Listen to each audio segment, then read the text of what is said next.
Jaketi hajamtun ulee mucaa kanarraa cabdee isin dhoofti siqa daa'imman asii kaasa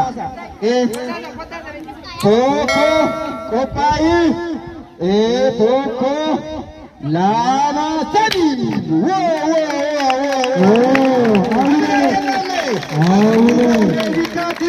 kuno kana fakkaate jechuudha barbaachisuu fi keessanii shaaka gootan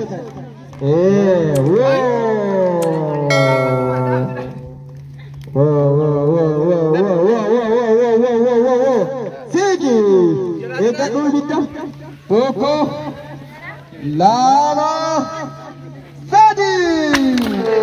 Kuno itu macam mana kau aja? Poko, wah. Harga irat kita macam mana ini? Poko, lama, sadi.